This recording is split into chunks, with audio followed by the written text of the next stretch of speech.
agaasimaha guud ee wasaaradda biyaha Soomaaliland mudane Cabdirasaaq Jaamac Nuur oo ku sugan magaalada Burco ayaa maanta kormeer ku soo maray mashruuca biyo ballaarinta iyo waliba mashruuca biyo kaydinta taangiyada ee laga wado magaalada Burco. Kormeerkan ayaa waxa agaasimaha ku wehelinayay maareeyaha wakaaladda biyaha magaalada Burco mudane Ibraahim Yuusuf Diiriye isuduwaha wasaaradda kheyraadka gobolka Togdheer. Ujeedada kormeerkan mas'uuliyiinta ayaa ahaa mid xogogaal u noqoshada halka ay marayaan mashaariicdii biyo ballaarinta laga hirgelinayo gobolkani Togdheer. waxaanay ugu horeyntiiba mas'uuliyiintani kormeerkani ay ku tageen xaafadda Mujaahid Aadan Saleebaan ee magaalada Burco taasi oo uu gaaray mashruuca biyo ballaarinta gobolkani Togdheer. waxaana ugu horeyntiiba halkaasi uga warbixiyay agaasimaha wasaaradda biyaha Soomaaliland mashruuca biyo ballaarinta iyo halka uu marayo maareeyaha wakaaladda biyaha kaasi oo sheegay mashruucan inuu ku dhow yahay hadda gabagabo una socdo sidii loogu talagalay. isagoo arrimahaasi ka hadlaya waxa uu yiri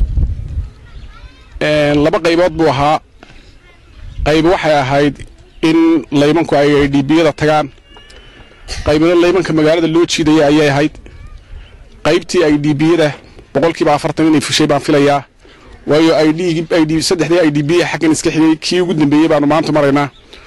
waxaan noo haray labadii IDB ee Cali Xuseen iyo Koosaar ayuun baan noo haray, kuwaasna sida ugu dhaqsaha badan baan haddii Ilaahay ka dhigo ee qorshaha wasaaraddu uu yahay ayaynu u geynaynaa. laynka xaqan soo qabtay agaasima wuxuu ahaa 4 kiiloomitir iyo badhkii waa gebagebo. waxaan kugu soo dhaweynaynaa kormeerka agaasimaha guud ee wasaaradda kheyraadka biyaha Soomaaliland oo isaguna halkaasi hadal ka soo jeediyay waxa uu mas'uuliyiinta wakaaladda biyaha Burco iyo guud ahaanba bulshada gobolka Togdheer ku amaanay sida wadajirka ay isaga kaashanayaan hirgelinta mashruucan iyo biyo ballaarinta mashruucaasi. runaan aad baan ugu faraxsanahay inaan arko wakaaladii ama biyo qaybiyayaashii wasaaradda hoos iman jiray iyo